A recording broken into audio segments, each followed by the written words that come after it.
To Camp Crystal Lake? That far, huh?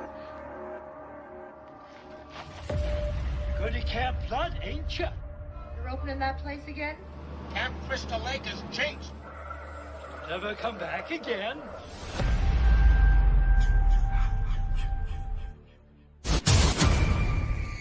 I'm Steve Christie. Jack Bernard. Marston. This is Marcy. I'm Ned Rubenstein. Welcome to Camp Crystal Lake. Thank you. He tell you anything about what happened? No. The 2 kids murdered in 58, boy drowning in 57, bunch of fires. Nobody knows who did any of them. It's not bad enough to have Friday the 13th. We've got a full moon, too. We have more accidents, more rapes, more robberies, more homicides, more of everything when there's a full moon. It upsets people. Makes them nuts.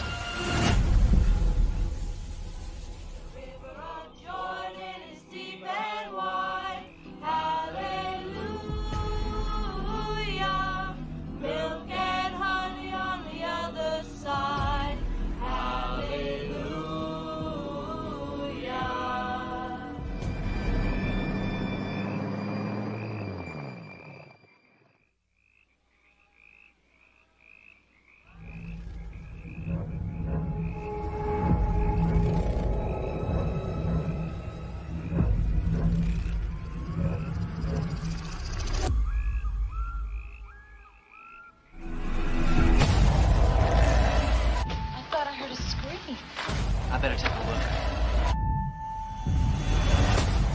Looking for somebody. Is he dangerous? There's been too much trouble here. No, they're all dead. They're all dead. What's going on here? Please help me. No, please don't leave me.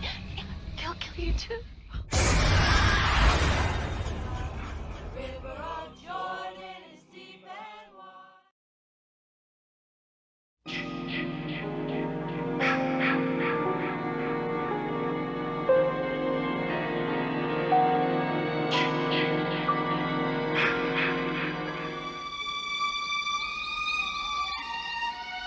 Weekends are a good time to escape to the woods. Unless the weekend begins with Friday the 13th. Because 13 is an unlucky number. But out here, so are 1 through 12. Because these are Jason's woods. And nobody leaves them alive. Friday the 13th, Part 3 in 3D. Jason, you can't fight him.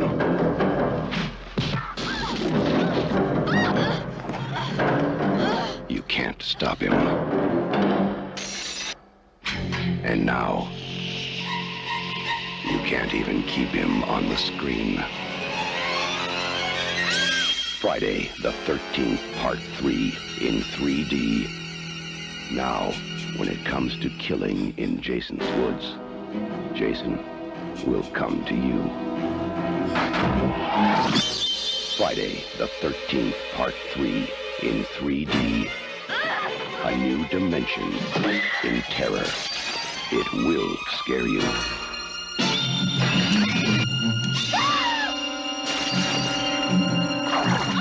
Count on it.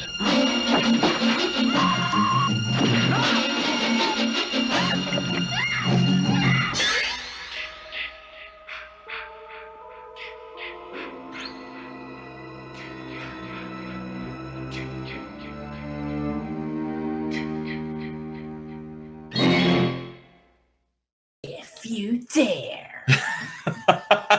Okay, so Laura definitely wanted to have a moment where she could prepare. Hi, everybody.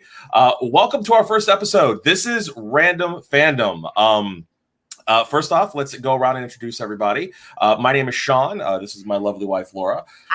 We run Pop Cycle Baubles, which is the origin of this Twitch station, which basically we make handmade art and we do a bunch of really cool stuff. And we talk about a lot of things. And one thing that our friends always tell us is that we have a lot of random interest. And we thought it might be fun to actually do a show on occasion where we just talk about something randomly that we love. And Laura said, I want to talk about Friday the 13th. So who am I to say no? So to kick off our spooky season, right, let's go ahead and talk about Friday the 13th. But before we do, let me introduce some other folks. So before we get to the awesome couple directly to us on screen left, let's talk about the gentleman below us. This guy has frequently allowed me to speak at numerous panels at DragonCon because for some reason he just likes my stories. And that, of course, is our good friend Gary from the American Sci-Fi Classics track at DragonCon. Hi, sir. How you doing, sir? Not doing It's too good bad. to be here. Yeah, thanks for being here. And also joining us is actually a coworker of mine from my real world everyday job, and that is my buddy Ashley Ann. Say hello, Ashley Ann. Hi, guys. Yeah, and also that brings us to your special guest, somebody who I was like, oh, they haven't seen it yet. Like from what I understand, your guest has only seen one of these movies, and so far she's kind of like on it, right? Yeah, pretty much. Right. Okay, and that would be Lex, correct? Yep. This is Lex. Awesome. Well, welcome Lex, welcome Ashley, and welcome Gary. Hi, Pookie. Hi. This was your baby. You really wanted to talk about Jason. And by the way, I love your hat. You want to show everybody your? It will stay on. It will stay on. It's a Dollar Tree Jason mask. Right. You remember when these were everywhere back in the 80s? I mean, they still are. It doesn't have the doodadders. I was gonna paint them in with a Sharpie while we were watching the trailers. Right. But you know, that one glows in the dark, though. This one does glow in the dark. It does. So you're better than Jason because you glow in the dark. Yeah. So I'm wearing it as a hat. Right. But is she in 3D? Well, she's in 3D to me. To him, yeah. She's absolutely in 3D See? to me. Boop. Oh, hey! Oh, the glasses. Now I got a smudge on my glasses. Don't you hate that glasses wearers where you get a smudge? Wasn't that super 3D? That was like very real 3D. life. It was like you were here in the room. Oh, Lordy. Okay, so, Laura, why do you love Friday the 13th? Like I said, I want to start with you because this is like your guy. Like, out of all horror, Jason is your dude. Okay, so it's really stupid. That's okay. I guess, but I like it because it's stupid. You like it because it's stupid. Yes. Like, it's just a dude who's mad. Right. And it started out with a whole family that was mad. Right. A mom got mad, and then somehow the son came back, and then the dad got mad, and then the son came back again magically, and then he just keeps coming back. Well, technically, a dad got mad, not the dad, but I'm with you. Yeah. And it just I don't know. It's just a movie about people who are like kind of crazy. Yeah. And they're in New Jersey, which kind of makes sense. Seems par for the course. Right. Jersey makes psychos. Fair. And they just, kill everybody they see. Yeah. There's not a lot of rules. It's not like, oh, if you didn't do this, Jason won't kill you. No, he'll probably kill you. Right. Like if he sees you, you're going to die just because he feels like killing you. And I like that. I appreciate that. Just gratuitous, unnecessary slaughter. Gary, would you like to follow up? I mean, she's not wrong. I mean, the only way to keep Jason from killing you is don't go to Crystal Lake. I mean, as long as you don't go there, you're fine. It's true. It's true. There is one immutable rule: leave Camp Crystal Lake alone. Right. And the area and around if you, it. Right. Yeah. And the problem is, he's like Japanese ghosts. If you go there and leave, he will follow you. He is like the Ring. Yeah. I mean, he did manage to exist in New York City. He did. Yeah. So, he will chase you down. So just don't go. Anybody, you see, this has been one of my rules for forever. Don't go in the woods. Don't go in the backwoods. Anybody invites you camping is not your friend. Right. Camping is awful. Don't do it. Yeah. We're in the South and we're pro not camping. I went camping once and it was terrible. I don't know how I survived the night. We left. I know. We were in the mountains of Georgia. I'm surprised we didn't die. Well, if we were in the mountains of Jersey, then we could have been a little bit more. And we were in our early 20s too. We were prime. Oh, we were. You were killing prime. the woods. We were. We were in the woods. We were isolated. We were 20-something, which of course means hormones. And yes, But see, were there in Georgia, drugs? In Georgia, you're okay. Not in my You don't camp, hear but banjos. what was that, Ashley Ann? I said Georgia's fine as long as you don't hear banjos. You hear banjos, you paddle faster. That's Yeah, true. that's a Then whole you gotta different go to movie. Deliverance Country. but a it's little bit, Georgia. Of course you hear banjos. You hear them at the state line. I mean, we're not doing much better before. I don't get the reference, but I'm gonna nod and wait. I'll explain Deliverance to you later. the Deliverance. Trust me, I'm sure that's on your mom's list of movies that you get to watch one day. Remember, Ned Beatty had the hardest part. He did. Oh, it's terrible. Oh, is there Sashay? Oh, yay. There's little Sashay. She's desperate for attention. But I think that part of it is the part of the appeal, at least for me, is kind of the simplicity. It's bunch of jerks go in the woods. One of them's nice, and then Jason takes them all out. I mean, you're not wrong. I mean, and as our viewer Callie was saying, my idea of camping is at the Holiday Inn. Yep. Yeah. I mean, Definitely. that's roughing it. A 1-star hotel is roughing it. In fact, when we went camping and we decided to bail on it halfway because the area was getting washed out because of the storms, we basically went to what was it, Motel 8, I think? We went to one of those hotels in the early 2000s that had the bear on it. Yeah, it was super I don't sketch. remember what it is, but it had a little bear logo. It's Yeah. like the Travel Lodge or something. Yeah, it was something It was super like low. $30 a night. Where you put a chair in front of the door and lock it. Yes. And then you pray the bugs and the walls don't get you either. So You yeah. talk to the bugs. You stay on your side, I stay on mine. Right. I'm not going to sleep on these sheets. So it'll be okay. It's true. It's true. Okay, so with that in mind, now Ashley Ann, when I mentioned Friday the 13th, and you had mentioned that Lex had seen the first one, Lex, you were not impressed. Oh wait, well Lex is dealing with the dog out. She's being with the dog real quick. But now my question is, which one did you start with? Did you start with one? We started with one. Yeah, we watched one on Friday the 13th. So Right. we felt like we had to do it the right way, and she's kind of gotten older. We're starting to do some of those classic horror movies. So my plan for October is to get all the way through all the Halloweens, which are my personal favorites. Is absolutely. there a new one coming out? Yes, there's a new one coming out. Yes. Yeah, October 12th, I think, is when the new one's coming out. Yeah, Halloween Kills. Halloween Kills. Halloween Kills. Yeah, So we felt like we needed to start. It was Friday the 13th. We felt like it was appropriate. So we rented it and watched it in the living room. Do you want to give your feedback? So I grew up watching Us and more thriller-ish movies instead of actual pure horror. Right. So I wasn't prepared for the scariness. And I felt, so the first character we were ever introduced to, the fact that she dies first feels really wrong to some extent. Because I pretty much watching the movie, I thought she was the main character. Right. And then when you realize it's not, it felt very illegal to some extent.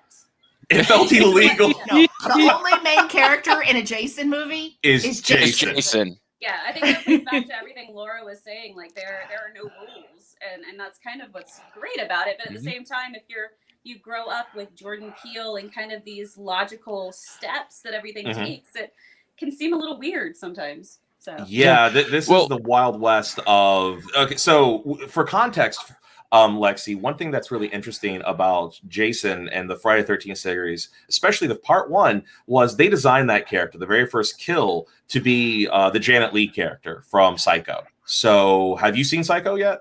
Nope. Okay, so Psycho's another one of those where you think the main character is who you start with, and they're not. The main character is actually somebody you meet at a certain point in the movie. Spoilers. Not really. Not really. You know, I'm messing with you. The movie's 60 years old. Yeah, I mean, at this point, it's fairly well trod territory. But the really interesting, we'll get there.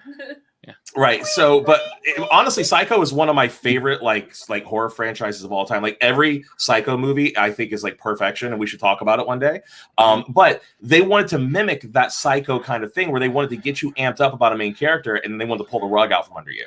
They do it in a pretty spectacular way because then you're like, well, if this character's dead, then nobody's safe in this movie. And it sounds to me, Lex, like that's what basically happened in your brain. You're like, they're all just toast. Yeah. Which is what makes it great. Don't get attached to anyone. Don't get attached to anybody. Right. Yeah, and the first one is also unusual because it's one of the most sedate of the series. I mean, it's the first one they were still figuring out. It hadn't become Friday the 13th yet. It was still just, it's a lot of, there's a whole argument to be had about the history of the slasher genre. Right. And where this falls on that. But I just watched it Monday with Jessa to prep for this because I haven't watched the first one in forever because it's not one I go back to that often. And it's a very simple, cut and dry, direct, almost understated movie. It doesn't have what a lot of people associate with Friday the 13th. There's like one bit of nudity. Yeah, she was saying it didn't even have Jason. I think that was a big surprise.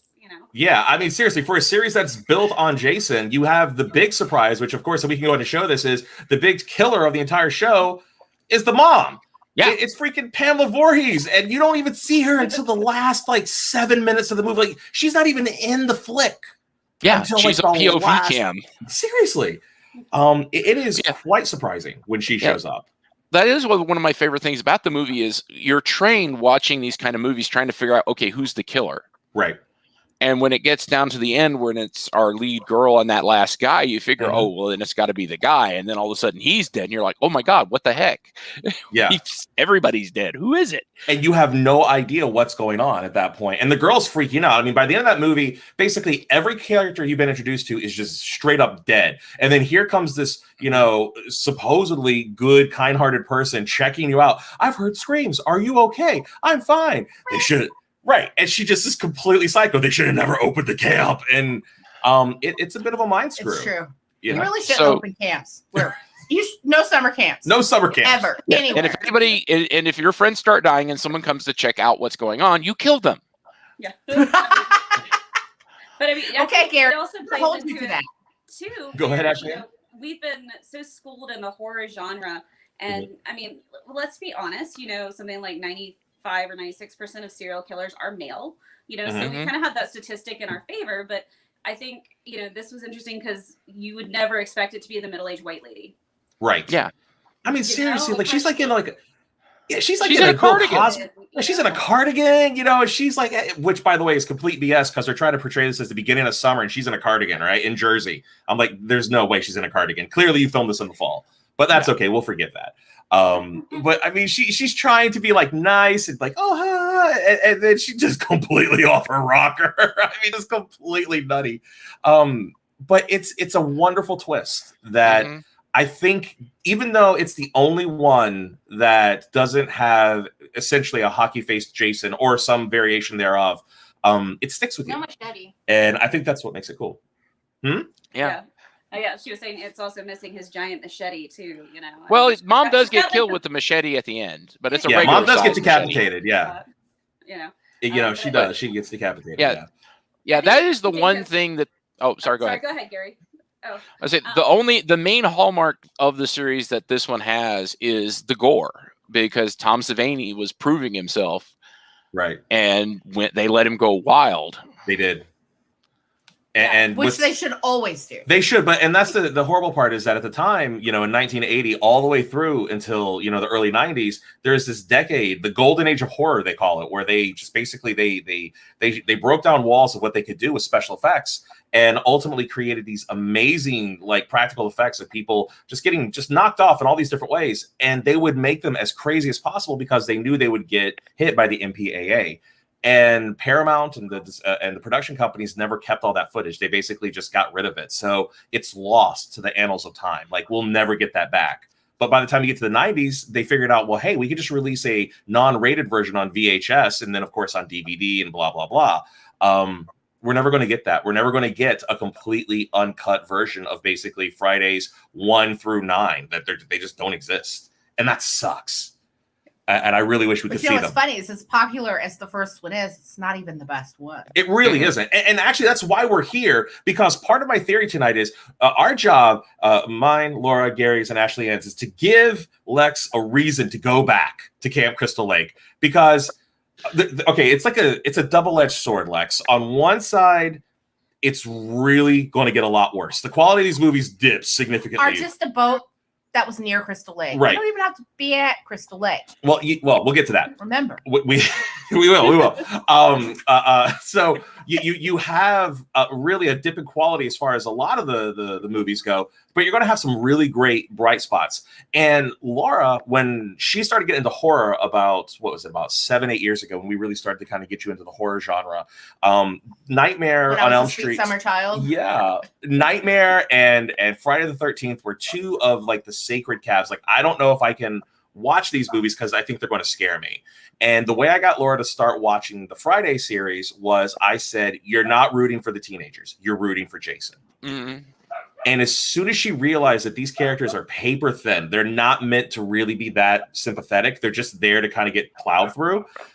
Like, you got it. And then she started like cackling maniacally, which would lead us to our favorite Fridays. And Laura, we're going to wait for yours at the end because I love your choice. And your choice, we're going to describe it, Lex. So there is going to be spoilers, but you're going to want to hear this because it is so. I have to go last because I'm the best. Her favorite is almost the most batshit craziest one out of all of them. It's probably one of the worst ones. And it's so good. Which is why I like it the best. Yes. Yeah, it's this weird inverse scale with the Friday movies. Like, the worse they are, the better they are. Right. It is. That's exactly what it is.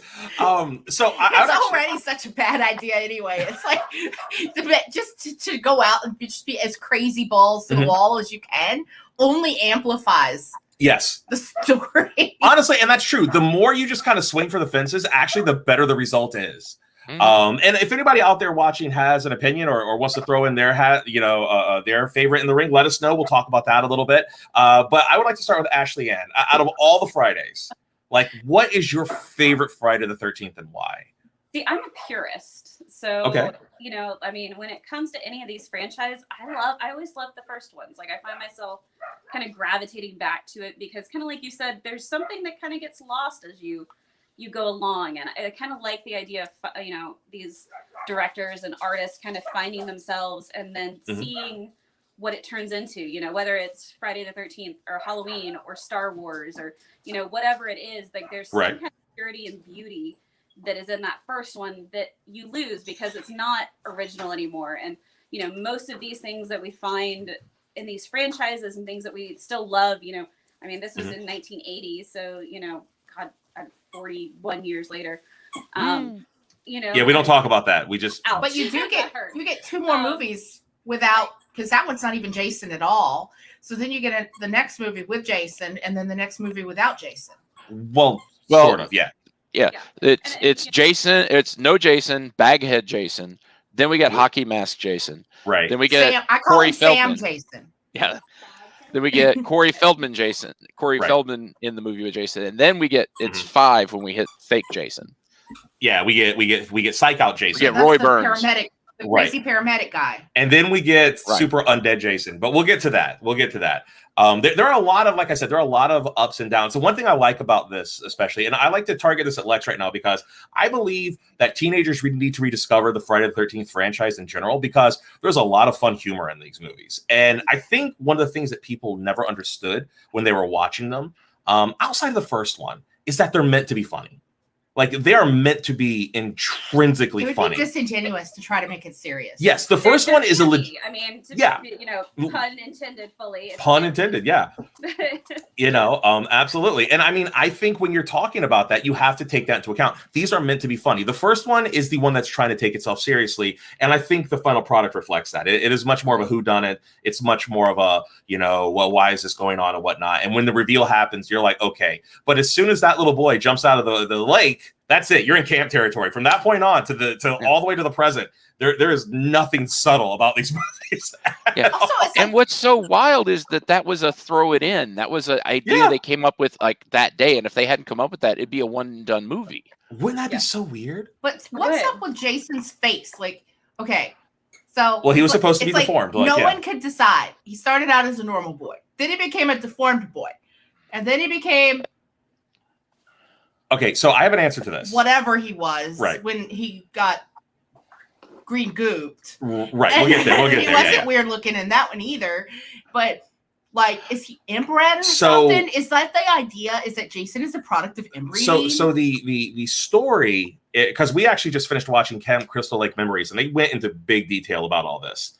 But the super, super long story short of that was there was nothing wrong with the original Jason. Jason was just a regular boy. He might have been slow. He might have been just a quiet kid. Maybe he had autism or something. But he was just a regular kid who happened to be neglected and drowned. That's like the whole kit and caboodle. And that's what I've always imagined Jason. He Right. was just a normal boy who maybe wasn't as social with the other campers. Right. And so then when he drowned, the mom loses her. And no one noticed him because he was so quiet. Right. Just reading a book under a tree or something all the time. So the deformed boy at the end with the messed up eye and the goop all over him is Alice's like nightmare version of Jason. That's her nightmare. That's just that jump scare. But when they decided to make a sequel, they said, well, what is he going to look like? And they said, we want him to look menacing under that hood that he wears, as you call it, the Sam mask. And so they decided to be inspired by that nightmare and make him look like a deformed version of the deformed adult version of that nightmare version. And that's the version that gets continuously more and more messed up. I mean, I have to, like, okay, so this is what I believe. He started out normal, but he drowned and got all weird looking. Maybe. And it jacked him up. Yeah. Then, you know, the lake, like, corrupted him or something. And then you get buried or something, and then the little things come and eat your face. So you get messed up looking. Maybe. And then you get magically brought back from the dead. You don't look so great. Right. And then you take massive head trauma 27 times in a movie. It's true. And you don't heal because you're dead. So you just keep getting more and more and more and more messed up. So by the last movie, there's probably nothing of him. Except for hate and vengeance and spite. Hate and spite. It's true. But I mean, that's one of those, it's just a mythology at this point. But the given is that he's got some kind of deformed face. Okay, so Gary, what about you? Like, what's your favorite Friday the 13th out of all of them? I love all my little runty children, but my go-to every time is like, I think about it a lot, and it hurts because my favorite Jason is hotter. But my favorite movie is 6. Oh, I love 6. 6 is a good one. 6, where they tried the Roy Barnes thing, and the fandom at the time hated it. I love the fact that fandom is coming around to appreciate the 5th one now. But at the time it was hated. So they're like, okay, not only are we making sure people know Jason's back, we're making that the title, we're putting it on the poster. And by the way, here, let me pull this up real quick so everybody can see it. So these are the faces of Jason. Okay. Now, obviously the mom is not in here, but so if anybody's curious, if you've never seen the versions of Jason, what we're talking about is the very first one, the Sackhead Jason, is part 2. The next 2 are basically going to be what is 3 and 4. The blue stripes is what they call Psycho Jason, which is basically that is the fake Jason. Yep. And then we get from that point part 6, which is the reanimated Jason. Right. So we're talking about in this particular case, second row all the way to the left. That's Gary's favorite. Is that the one where he gets electrocuted back? Yes, that's the Frankenstein origin. Yes. Yeah, and that's one of the reasons. There are many reasons I love it, and it's my favorite. The first one being, this is the one where Jason fully you can make an argument that Jason was a messed up but actual normal person. Like, he didn't really drown. He just wandered off in the woods. Right. Saw his mom die, whatever. At this point, we've gone full on supernatural. Yes, he there's is no dead. way he can't be. Right. He's come back to life. He's a revenant. He's an unstoppable undead meat train of death. Mm-hmm. And the movie knows exactly what it is. The director knows exactly what it is. The script knows exactly what it is, and it plays with it. It is one of the funniest in the franchise. It has some of my favorite moments, like the one when the graveyard tender guy is burying the hole back in, right, and he looks dead in the camera and goes, "Some people have a strange idea of entertainment." He does, yeah. And what's funny about this is I am those people. Yeah, we are definitely those people. When you're watching this with this movie, Part 6, the great part about Part 6 is the fact that it starts off with this crazy opening sequence with the reanimation of Jason, and like the proverbial shit has hit the fan. And then it turns into, and I'm not even making this up, a James Bond opening. And Lex, have you ever seen a James Bond opening where like James Bond walks around, there's like that circle around him, and then he shoots, and then and it's covered in red? You've seen it. You've seen it. It's a pop culture reference. I guarantee if your mom showed you a reference of it, you would notice it. But Jason does his Archer intro. Yeah, Archer does a version of that. If you've ever seen the cartoon Archer, but basically Jason walks out on screen, he looks at the camera, and he slashes it, and it's just covered in blood. It is completely for humor's sake. Yes, what this becomes, and it is so much fun. Mm-hmm. I love that. Yeah, but it's got really solid characters. I love the cop. You're supposed to hate the cop, but you love the cop because he's just the dad trying to take care of his daughter. Yep. It's got some great dialogue. It's got some really inventive kills. And I always feel bad for poor Paula, the one in it. You think she's going to be the final girl because she's the innocent, virginal one, and she gets like the bloodiest death in the movie. Not that we see it, but there's blood everywhere. Yeah, that's actually one of those. They said that and it was intentional. They never actually filmed a kill scene for that particular character. They wanted you to know whatever happened in that room was bad.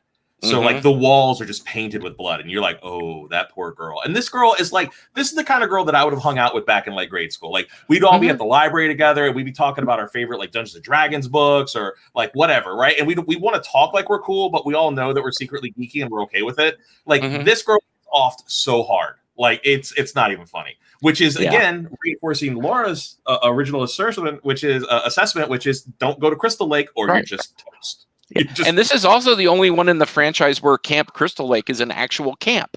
Yes. There's the kids show up to do the summer camp, and one of my favorite moments. Actually, kids, yes. Yeah, and the two boys are hiding under the bed, and one goes, "So, what did you want to be when you grow up?" Yes, the kid literally knows they're going to die, and he's like, "What did you want to be if you got to grow up?" How crappy of a kid are you that your parents are like, "Yeah, send him there. We don't care." Right, because the kids have to know that, right? Like, if your mom said, "Hey, I want to send you to this place called Camp Crystal Lake."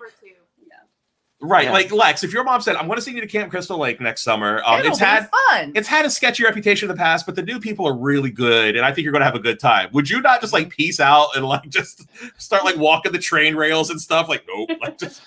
Well, and she just brought up a really good point. She's like, it's like Camp Sleepaway Part 2, and Part 1. So like, we watched The Fear Street because I grew up reading all of those books in the 90s, loving it, and so we watched that this summer, and it was kind of cool because it had that vibe to it, and she hasn't made it to American Horror Story 1984 yet.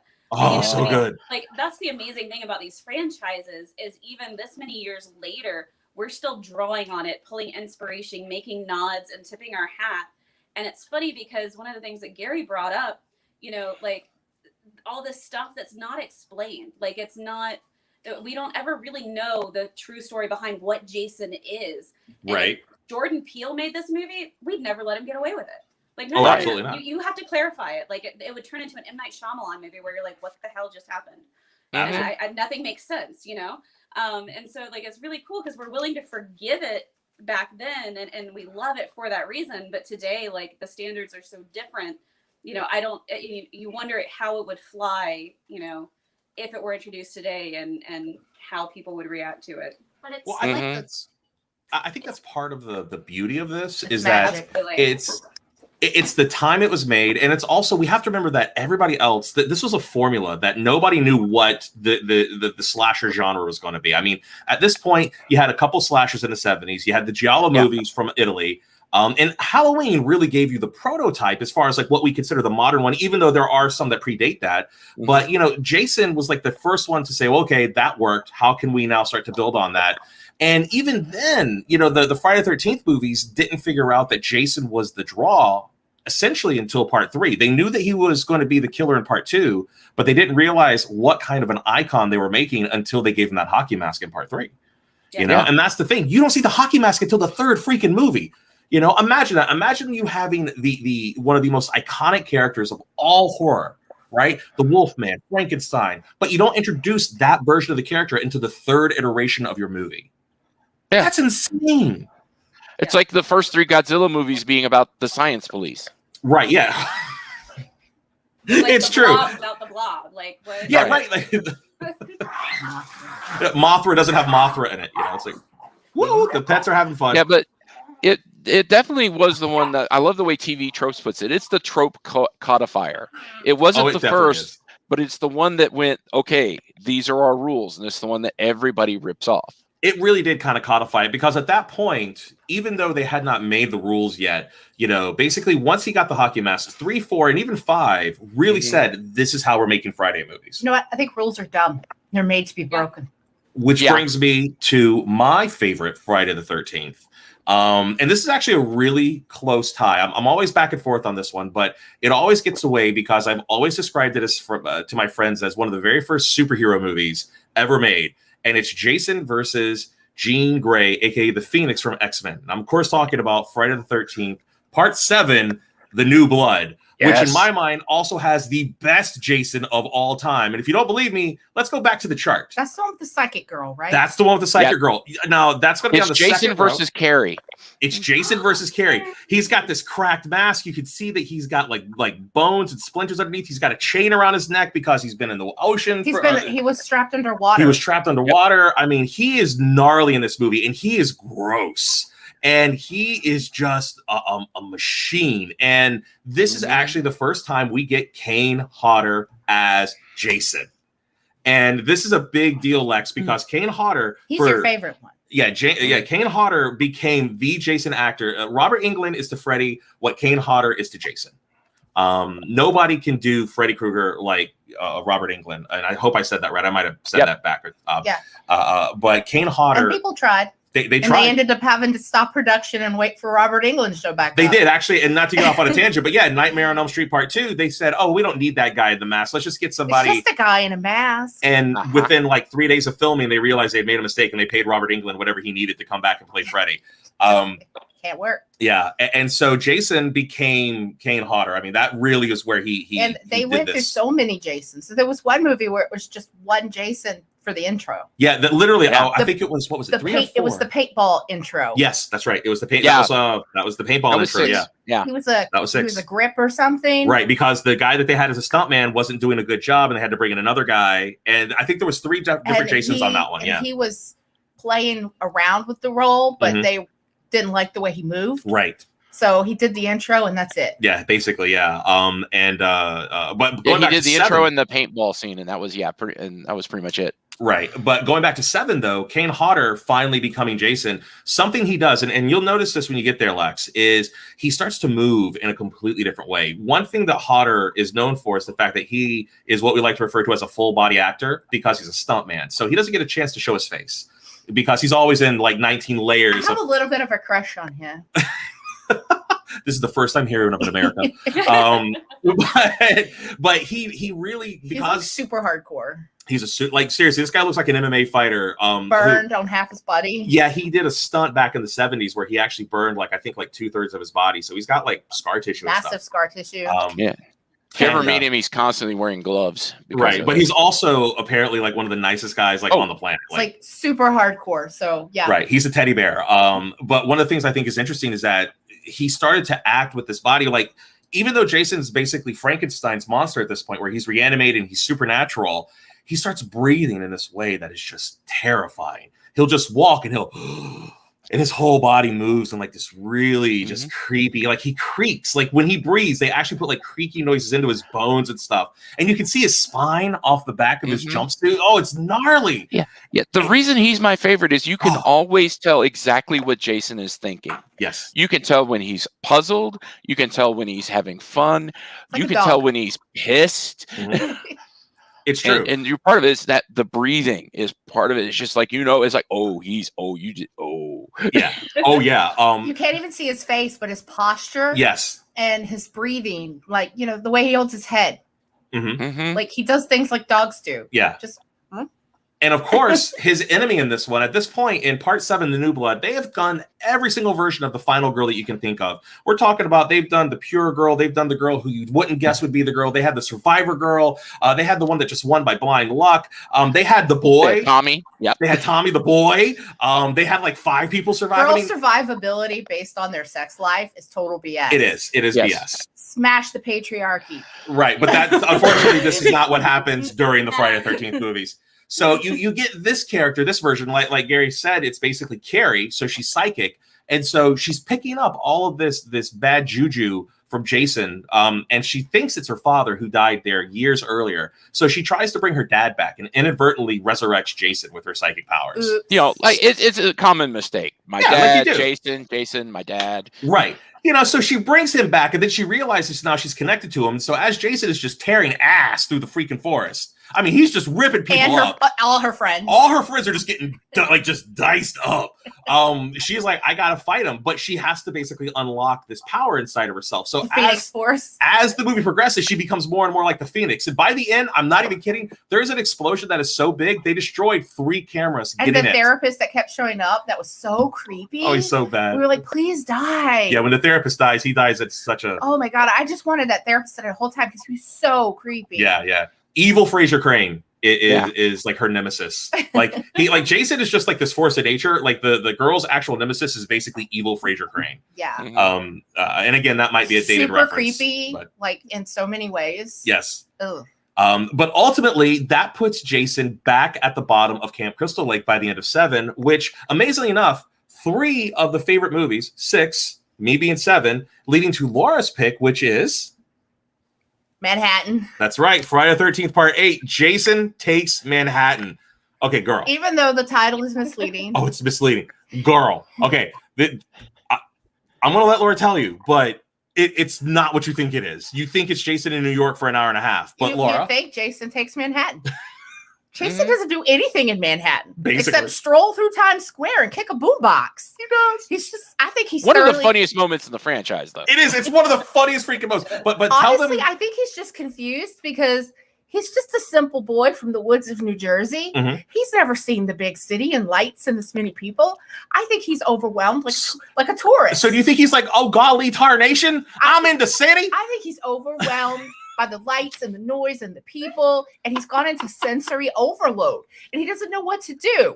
He walks into a diner, smashes a window, and then walks out and kicks a boombox. He does. As far as this could have gone, it could have been insane. He could have just walked through Broadway and started slashing up rich people, walking through Times Square, smashing up Pokemon dancers or whatever. Well, they weren't there in 1989, but go ahead. Yeah, but all the costumed characters. Right. I don't think that was actually a thing in the 80s. That wasn't a thing in the 80s. In his time in the 80s, those would have been strip clubs still. Yeah, at this point in time, the gentrification of Times Square was really underway, and it had not become the shopping mall of New York yet. I'm pretty sure, what was that movie? 80?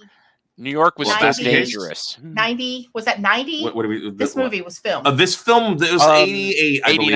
It was 88, 89. Yeah, so New York was getting cleaned up in 89. But it wasn't quite there yet. And there was no Disney store in Times Square yet. Yeah, there was no Disney store yet. No, there's no Disney store in Times Square. No. And you might not walk through Times Square at nighttime. Right. In fact, that was one of the points, right? Is that at one point Jason's pursuing the main character, which is just a random girl, right?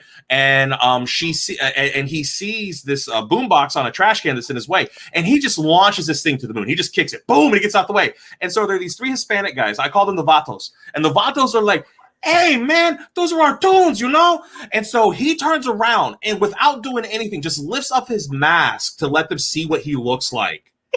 Nothing. And they peace out. Like, they're gone. He could have like sliced and diced them and then just kept walking. He just was like, "You want some?" He had the wherewithal to go, "Do you really want to go, bro?" He pulled an axe, but with no words. Yeah. And then he just pulled his mask back down and kept on pursuing the girl.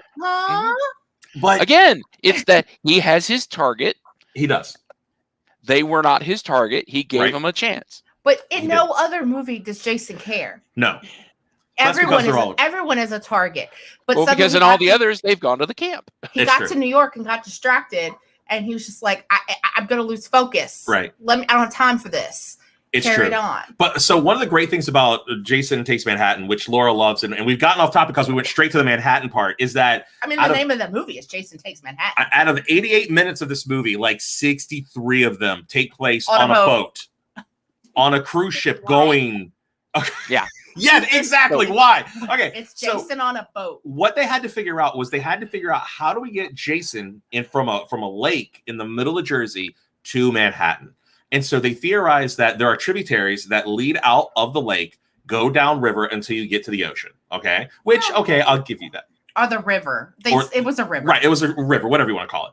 So there's some kind of river that will connect to the ocean eventually. So there is a cruise liner, a small one, but a cruise liner that will take these kids who are graduating from high school, who are on Camp Crystal Lake, through this river to the ocean. Then, this is the best part, the boat sinks because Jason just tears that boat to shit. Okay, so the boat's done. Everyone's dead except 5 people. Right, at this point, everybody's dead except for like 5 people. Like Jason killed the whole boat, right? Everyone. So then they wash up in Manhattan's, or in Hudson Bay in Manhattan, and they get away. Hudson River. Same. Hudson Bay is a totally different place. Regardless, they get to Manhattan, and so they're able to crawl out of that stinking, nasty, just water. And somehow Jason follows them and climbs out of the freaking ocean. And the first thing he sees is a hockey commercial. They got hepatitis. With his hockey mask on him. And if Jason doesn't kill him, they're going to need some hepatitis. Right. Oh, they're going to need all the shots. Like radioactive or something. But yeah, I mean, it's insane. Like the whole movie almost is on a boat. And Jason just walks on the bottom of the river. Yes. Like literally, he's on the bottom of the ocean just walking to New York, following these kids, which gives Gary's theory a lot of credence in the fact that, he's just drawn to people who violate his territory. Doesn't need to breathe. I mean, I guess that's kind of a common thing. Michael Myers started out as just anyone who goes near his house. Well, until the most recent Halloween, which he was after his sister. Right. He was after family, right. In the way. And then the thorn curse, yeah. And the house. Right. If anyone went and bought the house, they would fodder, But regardless, in this one, Jason is able to find these people out of millions of New Yorkers, is able to zone in on these 4 kids. Yeah. This is the most empty you will ever see New York as well. Yeah, seriously, there's nobody on the streets. New York is a ghost town, man. Like they go into a cafe and it looks like a cafe that you would see like in the middle of Tennessee. This is not. I have family in New York. I've been to New York many times. These are not what New York cafes look like. All right, and they walk in and they're like people who are talking with honky tonk accents, like "Hi, hon, welcome to Big City," and you're just like, "What the?" Yeah, I figure that's all Jason's head, though. We're seeing the movie through Jason's point of view. He can only hear it in hillbilly redneck. Yes. Like all the other people aren't his target, so they don't count. So he just doesn't even see them. They're not on the street. But it's amazing. I mean, but it is amazing. I mean, as much as we make fun of it, the Jason moments on the boat are really fun. Like at this point, the movie knows what it is, and it has a good time. 90% of the movie is Jason slaughtering a cruise ship. Yeah. Which makes me really wish that they did Jason on like a Carnival cruise. Jason Goes Caribbean. Yeah, like Jason Goes to the Caribbean. And Jason Goes Hawaiian. And somehow like somebody's packing some relic or something into steerage. And they paid some guy on the boat like $300 to sneak it on and drop it off to some guy at port when he gets there. That way they don't have to go through customs and do all this weird delivery stuff, you know? And then the guy gets there. Can we bring the mother back? You want to bring Do they bring the mom? Okay.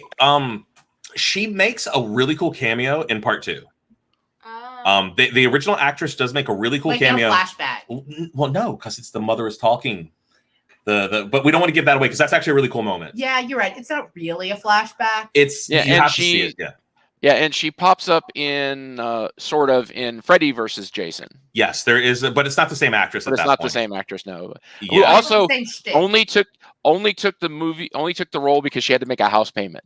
It's true. Yeah, the original Mrs. Voorhees basically thought that this movie would be made and nobody would ever see it, and that would be it. And she actually wouldn't even put it on her resume for the longest time until she realized people really enjoyed her in that movie. And she was like, well, if it's going to get me work, I'll put it on my resume.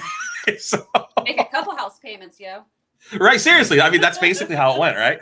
So, yeah, I mean, but I just wrote a new Jason movie. You did. Jason Goes Caribbean needs to happen now. And it's a perfectly legitimate and plausible thing. Right. Somebody's underhandedly sneaking something in. If we can put Jason in space, we can put Jason in Hawaii. We haven't even talked about Jason in space yet. Jason goes to like an Alaskan cruise or something. Right. Oh, I got you. All right. So the price of lumber is so high now. So they're super cheap building these boats. So they go back out to Camp Crystal Lake and they repurpose the cabins from Lake Crystal Lake. And there you go. Boat, this cruise ship, and it's got all the cabin pieces in it, and it's like a homing beacon.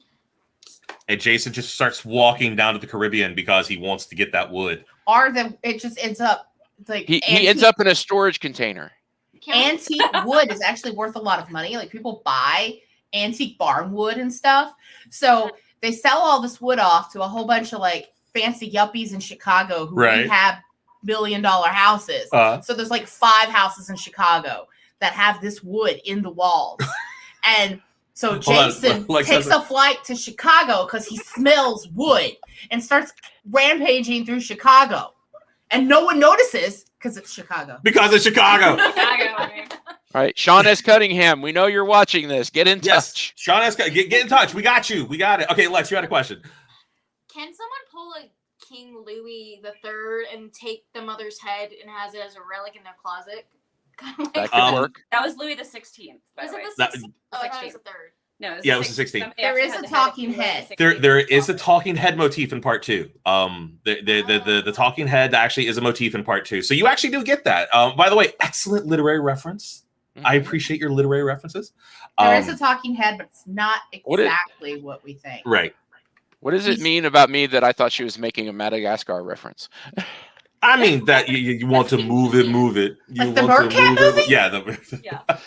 Was that King Louis or something? No, that was King Julian. King Louis was in the Jungle Book, but she was talking about King 16th, who somebody actually somebody went after everything went down with Bastille. They took his head. They stole the king's head. And they only got it back like 10 years ago. Like this family had it in a hat box in their closet, and they passed it down generation to generation. And somebody finally came forward and said, "Hey, I have King Louis XVI's head. Here you go." Yeah. I mean, what? You don't keep a head in a hat box? Yeah, Mrs. Voorhees' head. Mrs. Voorhees' head. Try it. It is actually a bit of a totem to Jason, and it does pop up from time to time during the series. Like that is actually something that kind of drives him. There's at least 2 other references to that, so you'll definitely get some more of that totemic kind of magic from the mom. In fact, actually, at the end of part 2, one of the gimmicks was they didn't know how they were going to do a 3rd movie, so they thought, well, what if at the end of the 2nd movie her eyes open up? So even though she's decapitated, like she's reanimated somehow. Eventually we get that through Jason though, because of the Frankenstein thing. But again, I'm telling you, you're on a wonderful journey of craziness that's about to happen. Yeah. And here's the thing is it's kind of like Archer, which we referenced earlier. The movies kind of build on each other. Like the more of them you see, the more it's like, oh, okay. Right. But also at the same time, continuity does not matter. No. So like technically, okay, so here it is. So the first movie takes place on Friday the 13th, 19 something. The second movie takes place, I think it's 5 years later on Friday the 13th, something. Friday the 13th part 3 technically takes place on Saturday the 14th because it's the same night and goes into the next day. But no one watches the news. But nobody watches the news, so nobody's aware that there's a killer just killing the shit out of people in the middle of the woods. And then 5 is like the day after that. And then the part 5 is Sunday the 16th. 4 is Sunday the whatever, the 14th or 15th or whatever the hell it is. So like basically there are 3 movies that take place like in a weekend. But no one watches the news, so they just kept going. Right. And then cable wasn't a big thing back then. And then from that it jumps ahead a decade. And the next Friday the 13th is a decade later. Part 5 with the psych out Jason. Then part 6 is like a year or 2 after that. And then part 7 is an indeterminate time after that. And then part 8 is an indeterminate time after that. Well, I'm just saying, these are life lessons to be learned from these movies because you don't go into the woods at night. Yep. First off, there's bugs out there. Even if you don't get killed by a psycho, there's bugs out there. It's true. Okay. Bugs are not. And then they go skinny dipping. Do you know there's leeches in that country ass lake? Yeah. You're gonna jump in the lake, go skinny dipping, and get a leech on your butt or something? Oh hell no. Yep. I've seen what was it? Stand by Me? I don't need that. I don't need leeches. So Shaun, Yes. leech on your junk or a machete in your head? Leech on my junk. Okay. Okay, I could survive a leech on my junk. I can't survive a machete to my head, dude. Okay. I mean, you want to find out? No. Not at all. Maybe you should check with Alex Murdaugh. He might have some tips on that. Maybe, right? Oh, God. We're not even going to go there. Local South Carolinian politics, that's gone national, folks. Oh, my There's Lord. the guy who got the rebar through his brain and didn't die. What? No, she's talking about the guy who tried to get the guy to shoot in the head, the lawyer guy from, with the family that's all dead and everything. The insurance. Oh! Yeah. Anyways, we're not going there. More? Oh, there's more. We'll talk about that later. So, okay, so we talked about our favorite movies, but Lex, this is what I'm building up to. After all of that, you get to 2 of the strangest Jason Friday the 13th movies. You get part 9 and part 10, not in rapid succession, but when you watch them back to back, it is a messed up thing.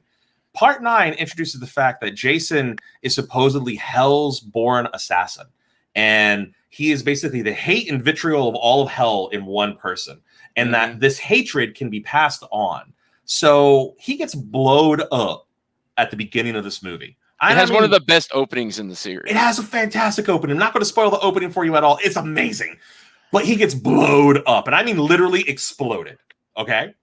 And then after that, they're trying to basically put his body back together in the coroner's office, and somebody eats his heart.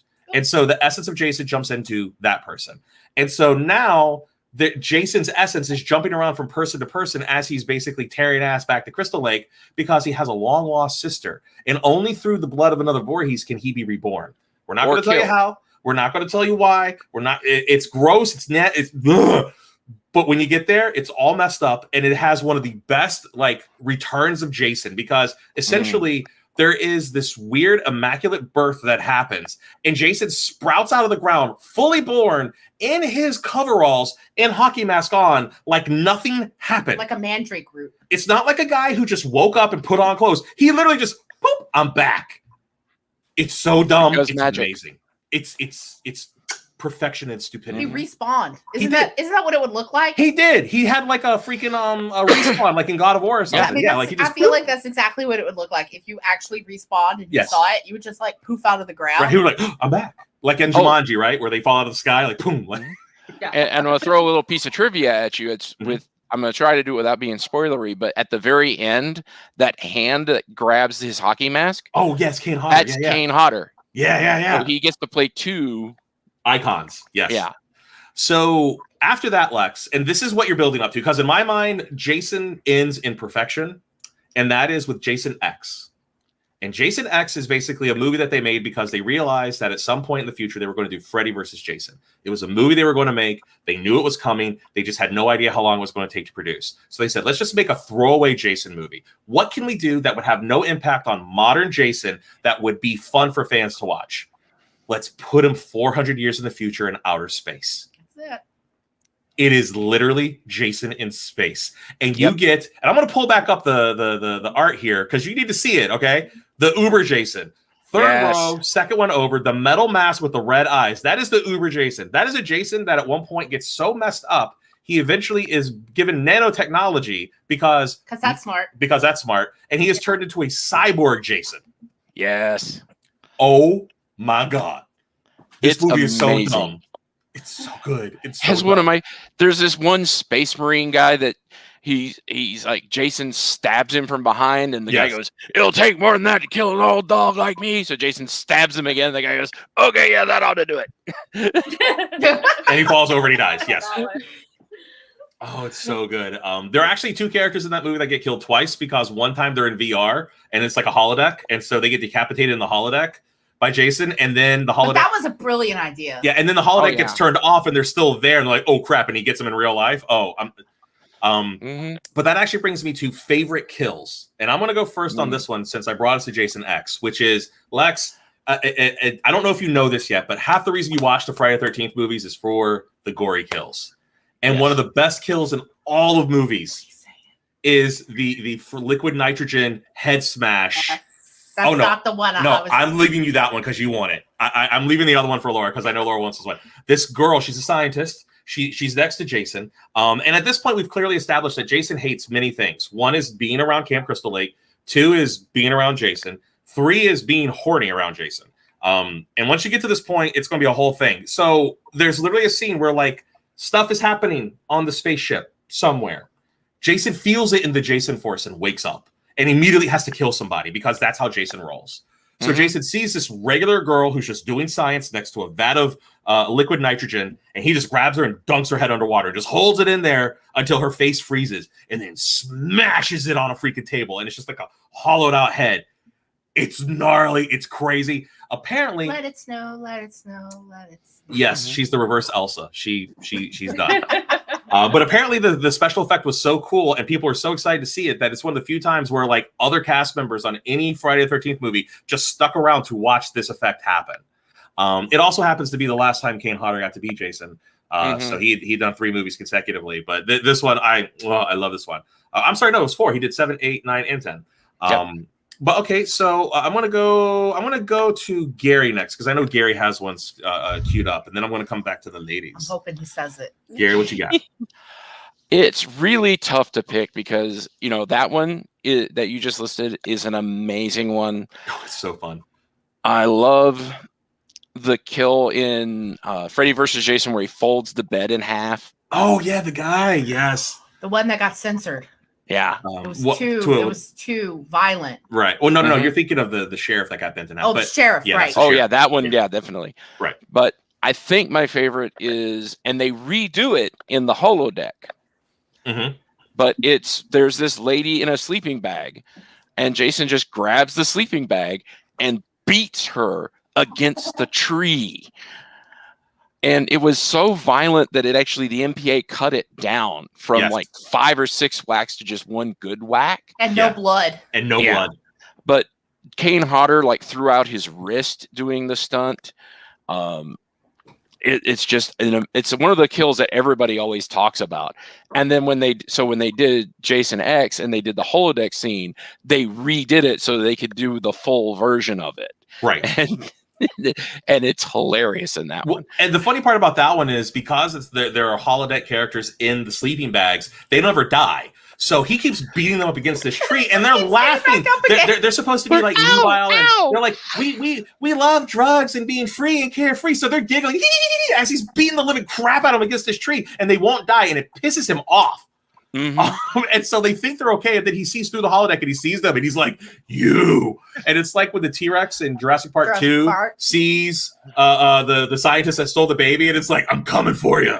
It's great. But and also the great moment when Jason sees those holodeck ladies and they go, we want to have recreational sex and do drugs, and he just does this, what? Yeah, he's like, I must kill you now. Yes. It's so much fun. But that is a great one. I know that was the one that Laura was hoping I was going to say was the sleeping bag There's kill. another one too. Well, you know what? Let's come to you, sweetie. So what is your favorite out of all the Friday the 13th kills? What is your favorite Jason kill? It's so hard to pick. I know. Because I have I got a list. a list. Yeah, I know. But I'm going to say there's one that I always come back to because I love it so much, which is when he snatches that woman out the window. Oh, you do love that one. She thinks she's in her house and she's totally safe. The Doublemint twin, yeah. She's just gonna look out the window, and he just reaches in, smacks her, and throws her out the window. Yeah, like it's amazing. I don't even want to go near my own windows. It's true. It's actually one of the. He might be able to float out there or something. Yeah, it is actually one of the real bloodless kills out of all of Friday, because what happens is this girl, they're called the Doublemint twins. They actually, in the 80s, Lex, there were these commercials everywhere for Doublemint fresh gum. And so they would always get these twins who would ride on bikes and walk down the beach together and blah, blah, blah. And so they were able to get a pair of the Doublemint twins to be in a Friday the 13th. And in part 4, one of the twins is in a house and she's just looking out the window. And Jason basically has climbed up the trellis on the side of a house, and he just reaches in, grabs her by the face, and just yanks her out Through the the window. Just through the window, and just yanks her out. And the thing is that you know it's coming. You know something's bad going to happen with this window. And then finally, like, okay, it's not going to happen. And that dude comes through that window so fast. She is like lightning blitzed out. And she lands on this car, and it explodes it is so cool. And in any other movie, like, the person would roll over and go, it's a flesh wound, and be the hero of the flick. No. Not in the Friday the 13th. Your face got snatched out of a window. Yeah, you went face first into a car. You're dead. Like, I mean, it's a cool It's not like you just fell out of an open window. No. There was glass. You went through it, and then you were thrown with all of his might, which is already supernaturally strong, into a car. Yeah, it's freaking crazy. The fact that if the car didn't explode from the impact is... I mean, the windows blow out. It's a spectacular scene. Not a drop of blood. And I think that's what's great about it is that some of the greatest kills in the Fridays movies actually stick away from the blood. I mean, you can do like the one that Gary's talking about with the sleeping bag. They originally wanted to have gallons of blood in the sleeping bag, and they filmed it like that. But the one that we got, it's one hit, very little blood, girl's dead. And that's the one we all talk about because we're like, what a crazy inventive kill. Just smack her up against a freaking, tree. The movie was kind of a victim of its own success because Lex, you're young. You don't get, but in the 80s, moral guardians and what about, you've probably seen The Simpsons. So what about the children? That's where it started. And the first one is deliciously gory. Yes. And the second one and the third one, they ramp it up. And then the moral guardians started going, what are you doing? You can't show this. Oh my God. What are you doing to the children? You're making delinquents. So they started having to tone down. And the Friday the 13th movies, because they popularized it, the MPAA went at them harder than anybody. Yes. And so almost all, like Shaun was saying earlier, almost all the gore kills were cut to the point where then they had to start going, well, how can we do this in ways that won't be bloody, that we can get around the censors? And they would still get censored. It's true. It's true. Yeah. And so, I mean, like watching the sixth one, there's like no nudity, almost no blood. There's a few bloody scenes, but I mean, there's like a guy whose face gets slammed into a tree and there's blood on the tree. Well, don't forget, there's also a smiley face from the blood. Yeah, that's the funny part. The guy gets his head smashed to a tree, and when he pulls back, there's a bloody smiley face there. It's so ridiculous. But it's and I'm going to try and not go like full English teacher on you, but Gary makes a great point, and you start looking at that time period, and it's almost like horror movies and slasher films and video games, they kind of became that like cautionary tale from like the 1600s and 1700s. And Laura had brought up, you have these rules. You saw it in Scream where it's like, don't have sex or you're gonna die. And it kind of went back to some of those moral high grounds where it was like, oh, if you're the nice, good little girl, then you can survive, and don't have sex. Sex makes you dead, and like it was. Don't look at me. I didn't do it. How it kind of reverted back to this thing that we've had, to try and keep women in line and pure, and not scar the children, and it's funny because what it was meant to do is to dampen down these slasher films where they just took it in a different direction and said, all right, you're gonna tell us what we can do, we're gonna step it up, man. Like you say we can't have blood, watch what I do with this, and it's almost fed the creativity even more, I think. It's true. And I mean, really, Friday is the movie that gets like beat up on the most by the MPAA, especially during the 80s. Like they got just brutalized. And it's because they were made so cheap and all the money went to killing the kids. Special effects, nobody actually got killed. That, like it was a no-brainer that Paramount didn't care how much got cut out because they knew no matter what they delivered into the theater, they were going to make money because these movies were made for. Well, that's why they would also just write scenes that were so ridiculously over the top. They knew that's what would get cut, and they could cut it down, and they could use it for bargaining. We'll take this out. They never intended to use it, but it was their bargaining chip. Yeah, so that way they could go to this. And it's funny because other franchises like the Halloween franchise is notoriously violent, but it's not nearly as bloody. People talk about how Halloween, the first one, the classic Carpenter movie, there's almost no blood in that movie. There's only 3 kills. There's only 3 kills. I mean, that movie is very tamed by comparison when you look at like the first Friday the 13th. But the suspense, though. Yeah. And then you look at like the Nightmare on Elm Street series. The first one is a pretty gory film, and it has a lot of really good scares. But as it goes on, they realize, well, we don't have to be scary. We can be funny, and we can make these kills really crazy to the point where there's one of the greatest kills of all time in all of horror history. Come at me, horror fans! Is the Roach Motel kill, where the girl actually turns into a bug. And then Freddy just squishes her like she's a bug in a Roach Motel. And it's amazing. The special effects that they did to turn her into a bug is nasty. And I don't know. Sometimes I feel like the Nightmare on Elm Streets got too... creative? Too funny. Too whimsical? Definitely. But it's a dream. But it is a dream, and dreams go weird places. Yeah. But also at the same time, it started out in this one place that I thought had a lot of depth. Yeah. And it's this character that we really shouldn't like. Yeah, no, definitely. He's like this gross pedophile. Right. And he starts out as a slasher pedophile, and he turns into a late night host. Yeah, and sometimes I felt like maybe the story got away from them in that capacity. But I mean, are the movies watchable? Yes. But on one end, it's like, should they be as watchable as they are? Right. Based off of what we know. Well, I mean, even then they talked about the fact that it's a whole nother thing. But yeah, with Freddy, the one thing is that originally it was supposed to have that part of it. But then they took it back and like, well, he just killed kids. They like in the first one, he actually was only a child murderer. That like they took out all the other stuff. He was only a child murderer. There are lines. Okay, you see what I'm saying, all right? Like, I mean, like, ugh.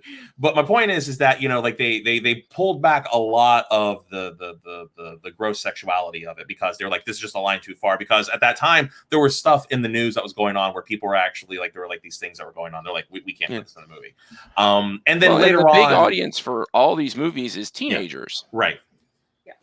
And so that was the moral guardian's argument of, well, you can't show this to teenagers. What are you going to do to their minds?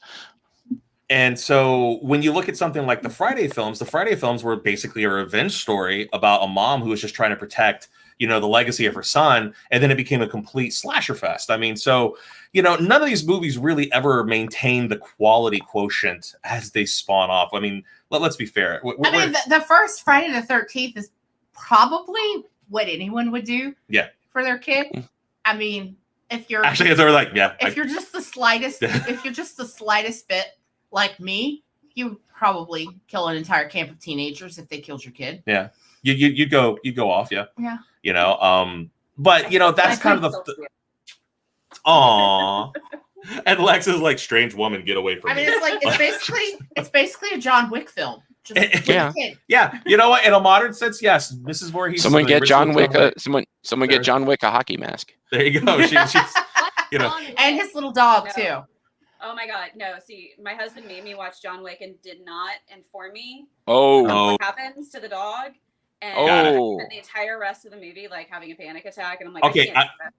I will tell you this. I will tell you this, Ashley. So John Wick is about a man who basically was like the world's greatest assassin, retires, gets married to his wife. His wife dies of cancer, but one of the last things she gave him before she died was a pet dog named Daisy. Named Daisy or something. And that was like his baby, and that was his wife basically. And like so, like that was his thing. And then the people who used to employ him try to bring him back, and they kill the dog because he said no. And he's like, well, now you all have to die. And the dog wouldn't stop barking at them or something. Yeah, basically they killed the dog. They killed the dog because they're assholes. Yeah, because they're jerks. They were beating him, and the dog was getting right. So it's terrible, and so John Wick decides to go John Wick. Like literally, we call it going John Wick. It was an adorable little beagle. Oh, so cute. So now I will tell you this though: in the second movie, but now he has a pit. Yeah, in the second movie, he gets a new dog, and I could confirm that now they're making part 4. The dog is still alive. Okay, so the new dog is still. They've learned. Don't kill the dog. Talk to your dad. It's like your dad's favorite film series. He loves John Wick. Dad tried to make me watch Twilight. That was the biggest mistake of my life. Oh no, that's like a whole nother thing. Like I feel like we could have a Twilight conversation with you. That would be fascinating. I could not because I cannot watch that movie. We've only ever watched the first one. That's as far as we get. But no, I have my favorite bag that I ever got from a student. It actually says, "I did Laura not just believe in banged burning the crap books out of her until knee. I read Twilight." I'm sorry, I didn't hear that at all because Laura just banged the shit out of her knee. What was that? No, you're good. I said my favorite gift I ever got from a student because apparently I make it very clear how I feel about Twilight in classes. Mm-hmm. It's a bag and it says, "I did not believe in burning books until I read Twilight." Oh my Lord. That's a little extreme, but I understand the energy from where it came from. But yeah, I mean, but that's the great part about these Friday movies is that when you watch them, they start off with a really interesting premise, and then it just becomes you're there to watch silly things happen. You're not trying to take it too seriously. And that is why, like I said in the beginning, it's my favorite. Yeah. It doesn't try to take itself seriously, but also at the same time, it's not totally ridiculous at the same. Well, I mean, some are pretty. I mean, some are kind of ridiculous, but it's still funny. Yeah. And you can at least laugh at it and not just be like, what? This is so dumb. I can't even watch this. Yeah. And I mean, seriously, once you understand that Jason is your character, like Jason, like you're the rage, right? Like you're there because somebody killed him and he's pissed off and he's killing all these kids because they keep coming to his damn lake. Leave my damn lake alone, right? You know, we can all get that. Get off my damn lawn, you know? So it's and they, like we touched on it earlier, this really defined horror in the 80s. It did. Because the first movie cost $550,000. It made $59.8 million. Yeah, and that's in 1980s dollars. So I mean, the Friday the 13th movies kept Paramount in business.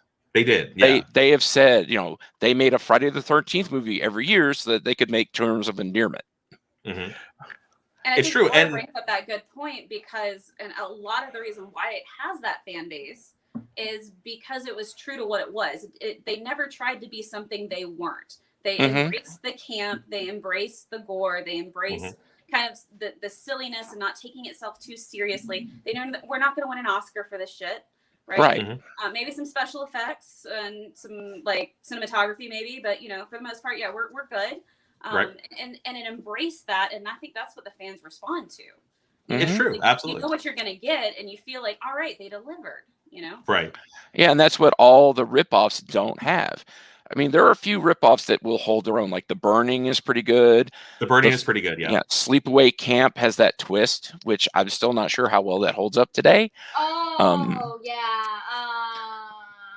most of the I could go on a 20-minute list of all the Friday the 13th ripoffs. Oh yeah, the Prowler. I mean, there's the Prowler, Pieces. I mean, just there's a lot. Yeah, to the point that now, like you mentioned earlier, for American Horror Story, 1984. Yep. I mean this was case, such the camp never even opened. Yeah, they didn't actually get the camp open. That camp, but also to be fair, that is also another Friday the 13th thing to do, right? We're about to open the camp, everybody's dead. Like the kids never actually get to the camp. The kids get there just to see all the dead bodies, right? And then the bus driver's like, "Peace out." Yeah, this is actually a great scene, Lex. So this isn't really a spoiler, but basically halfway through the season, as all the carnage is happening, the kids finally show up as everything is going down, and a girl comes out and just like stabs somebody else, and the bus driver's like, "I'm out." But they just keep going. They just keep going. They're like, "I'm gone." Like, yeah. But if you say 80s horror to a person, they think woods, somebody with a sharp object, and some sort of weird mask. I mean, honestly, you have three variations of the icon. You have Michael Myers, you have Jason Voorhees, and you have Freddy Krueger. And I mean, those are your three perennial icons. A lot of people like to try to shove Leatherface in there, but I always give Tobe Hooper. He's a 70s guy.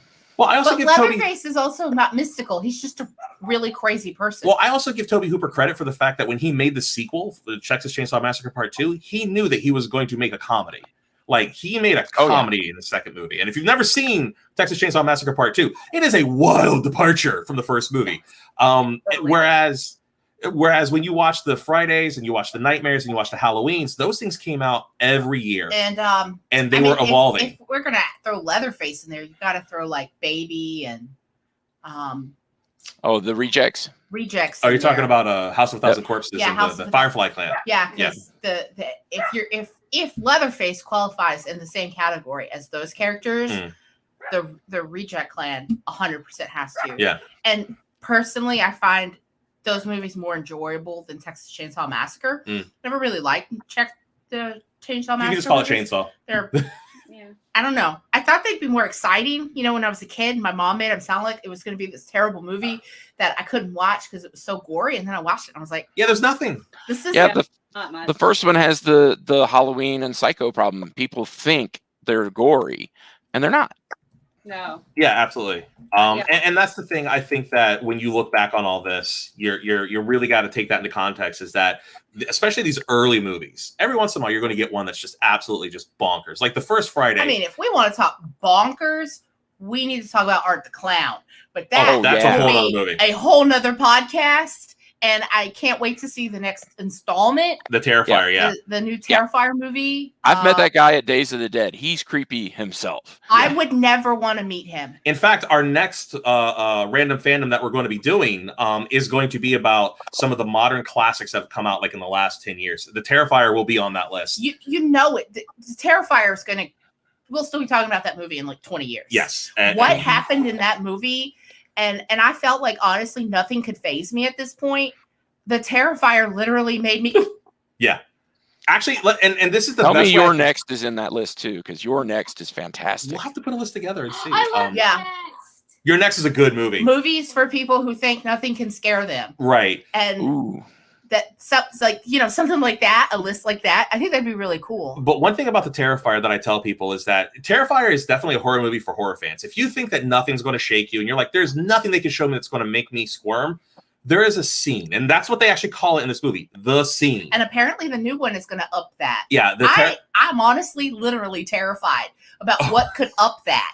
Right. But there is something called the scene. And it is so... like, you think they're going to do it, and you're like, they're not going to do it. And then they start doing it, and you're like, no! And when they're done, it continues to kind of do its weird Art the Clown thing. Because there's everyone in the room, when we were watching this, we were all, like, super horror fans. Like, we've seen everything. We all got quiet. We all got quiet and, like, super uncomfortable. Like, I don't know what just happened. And then we started laughing. And then everyone just starts laughing uncontrollably because it's the only thing you can do. It's the only response because you're like, what the hell did I just see? Also, Art does things that make you react that way. Like, he'll do something totally insane and over the top, and then he'll just be like, he's like, I just did something terrible. And he's a mime and clown. Then you laugh, and then you laugh, and you laugh it off, but you're shook. Yeah. You're literally shook.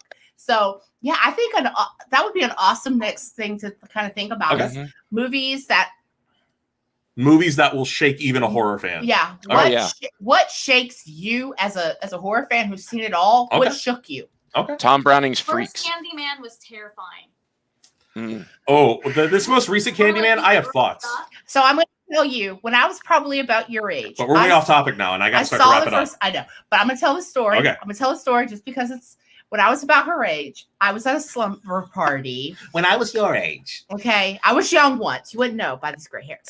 But I was at a slumber party, and there was like 6 of us, and we watched Candyman. Mm-hmm. And of course, we all went to the bathroom and immediately went in the mirror. Oh, no. Yeah, literally. I was like, I don't think this is a good idea. And then it wasn't a good idea. And then nothing worked. Nothing happened. And we were like, okay, I guess nothing happened. So we were like, I guess we should do Bloody Mary. Let's see if she shows up. Oh, God. So we just kept trifling, and we just kept going down the list of what could possibly show up to kill us. And then nothing came to kill us. So then we just went mid prank calls. Literally, we were the definition of trifling. You were trifling. We all should have died that night. You should have, absolutely. So that's like the basis for any 80s slumber party, because I totally did that too. So, I mean, that was just a rite of passage in the 80s. And you know. Well, I will tell you, as a bunch of boys, we got to Candyman, I think, the 3rd time, and we're like, we're not this stupid, and we pieced out. We went to watch Godzilla movies, okay? So I will admit that I was 100% peer pressured into it. I didn't want to be the only girl there. Like, nah, this is not for me, y'all. You see, that's why you lived, because if one of you had walked away, that's the designated survivor. Yes, you see, that's true, right? Because then that's no. I stayed. I was like, well, if we're gonna go as a group. Yeah. So you're gonna swing for the fences. But no, definitely that is a crazy. And then we went and got a phone book. Kids can't do this today, but we went and picked up a phone book and just. Yeah, caller ID. And called numbers. There was no caller ID in 1989. You had to blow. Yeah. Oh, yeah. This was Star 69. I think was just coming around in the 80s. Yeah. This was probably around 89, 90, and yeah. So you so dumb. We just boop, and we just called people, and we're like, "Color is your cock." Okay, so Okay, that is a joke from from Crank Yankers where the guy calls a How does your stop. Shit, where they're calling a Home Depot. They call Home Depot. And they're asking about the caulk. And they're asking about the colors of the caulk and what is the texture of the caulk. But if you say it in a British accent, it sounds like something else. And yeah, it's a whole thing. Anyways, so my question is, Lex, as our resident young person, have we convinced you to continue down Friday the 13th? Or you're like, I'm not going to watch this stupid series because it goes to space? I probably will, because I know I'm going to probably drag my mom into the second escape room. Dude, she already asked, can we watch the second one tonight? Nice. No, it's 9 o'clock, dude. Like, bedtime. That's the perfect time to watch it. Scare yourself. I mean, I haven't had dinner yet, so yeah, we're gonna have pizza. Why not? Yeah. But I think so. But yeah, but you know, we're basically done. We're right here at the end. I wanted to try to wrap out right around 9 o'clock. So I think this has been a pretty fun, successful little mission that we did, and I hope everybody out there has also enjoyed the conversation about Friday the 13th. We took some cul-de-sacs as we do from time to time. We should do another one about girl slumber parties in the 80s because, like, literally, I don't believe slumber parties have ever been the same as they were in the 70s and 80s. And girls today just don't know. They just don't know. But what we could do before cameras, cell phones, caller ID. It's true. It's true. But you know, it was a different time. It was a special time. It was totally different time. It was a different time. But you know, with that, hopefully this has inspired you to go out, maybe watch a couple of Camp Crystal Lake movies, go watch some Jason. I personally say if you are a fan, you have to pick up that Shout Factory box set.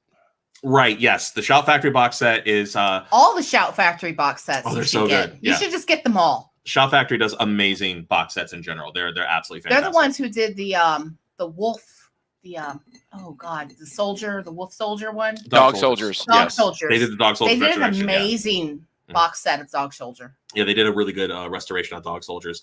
But it's so much fun. We'll definitely do another one of these. It might be a week or two before we come back and do another one. But we'll make the topic and then we'll put it up and we'll let you guys know about a week in advance. And maybe we can bring Gary and Ashley Ann and Lex back, or we'll have maybe new people. I don't know. More guests. More guests are definitely going to be there. I told them we needed guests for this. We do. We definitely need guests, and I think it'll be a lot of fun.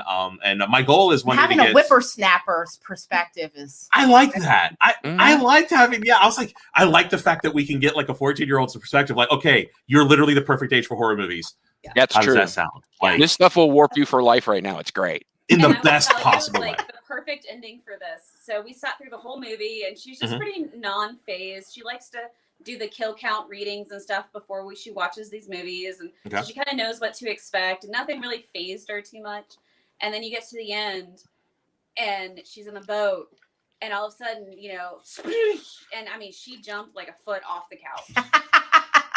And like, she thought she had it down. She thought she had it made. I got this. And then sure enough, that last boom. Seriously. So Joe Bob, you need to watch Joe Bob because before every movie he does a countdown of how many kills, how many boobs, you know. My goal is to get Joe Bob on the show. I want to get Joe Bob on here. Joe Bob is like, he goes through, he's like 47 kung fu kicks to the head, you know, whatever. If you ever fight, it's called fu. So if you fight with like a pillowcase, it's pillowcase fu. You know, whatever it is. Knife right? fu. Knife fu. Chair fu. The person I watch for this, they have a YouTube channel called Dead Meat. And they have like certain awards, like how they like, one of the favorite things to do is they like to see which movie has the most kills in it. Yep. And the movie currently that has the most kills in it is the second Jurassic World movie. Yeah. First Jurassic World movie. Yeah, and you know, there's people who are trying to resurrect dinosaurs right now. Right now, yes. But all of those, the dead meat cats, they really don't. But dead meat, all of those YouTube channels that do that, I like. Oh, what was the one I like to watch? I just forgot. I forgot the name of the damn. I just watched Joe Bob and Elvira. Joe Bob's the original. Elvira's going to be on. It's true. Elvira's actually going to be on Shudder this Saturday. She's doing a 4-movie marathon this Saturday. Nice. I'm there for that. Celebrating her 40th anniversary as Elvira. You know, she's 71? Something like that, yeah. I want to look that good. I don't even look as Look, when you're the queen of darkness. Yeah.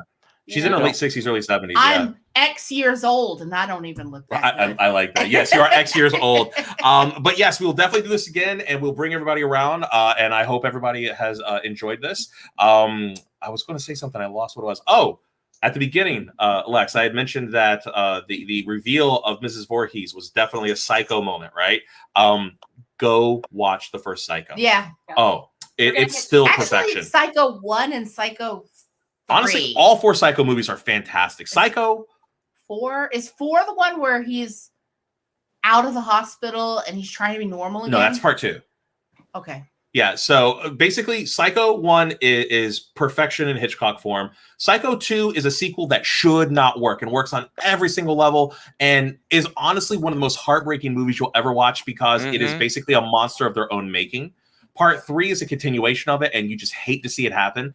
And then part 4 is, can you overcome the demon that is inside of you? And all the Psycho movies, and I can't believe I'm even saying this because they should not work. All of them work phenomenally well. And if you've never seen the guy who played Norman Bates, Anthony Perkins, refused to do another movie until the script that came to him felt to him like a Psycho movie. What he envisioned for Norman. It took 20 years for them to make a script as good as it took Hitchcock. 20 years. So the way they wrote off that time difference is he had been in the hospital the whole time. Right. And this is him just getting out. Yeah. So honestly, they're amazing. They're really good. And then, of course, Bates Motel is the modern retelling of Psycho, basically, which is also fantastic. And skip the remake. Yeah. Oh God. Yeah. Don't watch the Vince Vaughn remake. Go watch the original OG Psycho. Oh, it's so good. Well, anyways, guys, thank you so much for being here. Gary, please say goodbye to everybody and let them know where they can find you on the interwebs. Everybody, you can find me nowhere near Crystal Lake. Nowhere near Crystal Lake. I am here on the Twitters, and you can find me at DragonCon as co-director of the American Sci-Fi Classics track, and every Thursday on YouTube and Facebook on our Facebook group, DragonCon American Sci-Fi Classics. We have been doing live Thursday night panels at 9 p.m. and they are coming back once Joe and I finish recovering from DragonCon, probably in about 2-3 weeks. There we go. All right, cool. And Ashley and Alex, is there any social medias that you want to shout out? Any TikTok-y, Snappy Chat things? Snappy, Follow Tiki-Taki Snap. Instagram. My Instagram account is Warning Dumb Person, where I post daily memes to make everyone's day.